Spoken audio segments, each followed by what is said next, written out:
Syekh Abdullah Al-Basam, beliau mengatakan bahwa sebagian ulama tafsir Allah Subhanahu wa taala berfirman, "Fasholli li rabbika wanhar." Maka salatlah untuk Rabbmu dan sembelihlah hewan. Syekh Abdullah Al-Basam, beliau mengatakan bahwa sebagian ulama tafsir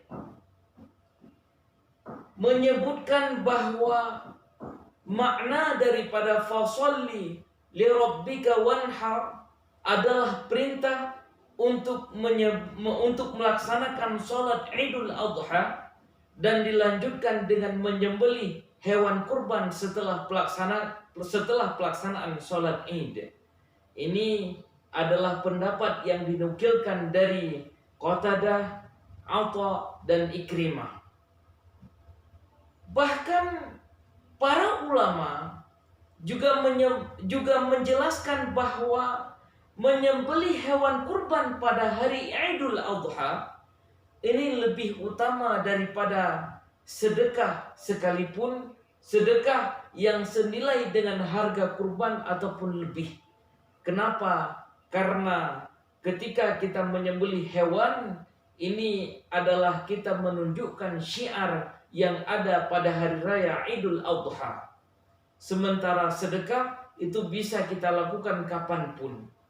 Hingga akhirnya para ulama berbeda-beda pendapat mereka terhadap hukum dalam kita melaksanakan ibadah kurban, setidaknya kepada 3 pendapat. Pendapat yang pertama mengatakan hukum kurban adalah fardu kifayah. Ini perintah yang ada pada ayat tersebut dibawakan kepada fardu, kepada asal daripada perintah adalah wajib. Dan wajib di sini dipahami sebagai wajib kifai, wajib yang kalau ada yang sudah menyembelih kurban maka terbebas kita umat Islam yang lainnya. Ini pendapat yang pertama. Pendapat yang kedua adalah pendapat yang mengatakan hukum berkurban adalah wajib. Pendapat ini adalah dianut oleh kalangan Hanafiyah. Kemudian juga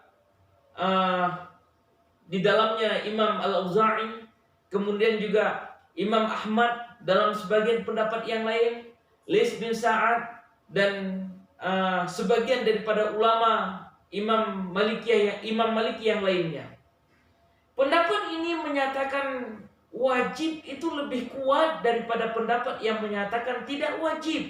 Hingga dalam pemahaman mereka hukum berkurban adalah wajib karena berdasarkan hadis Rasulullah SAW juga, man wajada sa'atan walam yudahi, barang siapa yang memiliki kelapangan akan tapi dia tidak berkurban, fala yaqribanna musallana, maka jangan sekali-kali mereka mendekati tempat sholat kami.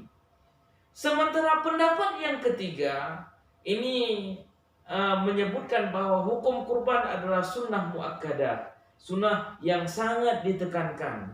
Ini adalah pendapat mayoritas ataupun jumhur ulama, yaitu di dalamnya adalah sebagian besar Malikiyah, sebagian besar Syafi'iyah, sebagian besar Ahmad, sebagian besar dalam pendapat Zahiri dan lain sebagainya. Ini pendapat ini dikuatkan berdasarkan hadis Abu Mas'ud radhiyallahu an yang mengatakan bahwa Rasulullah SAW pernah mengatakan, sesungguhnya aku sedang tidak akan berkurban, padahal aku pada saat itu berkelapangan.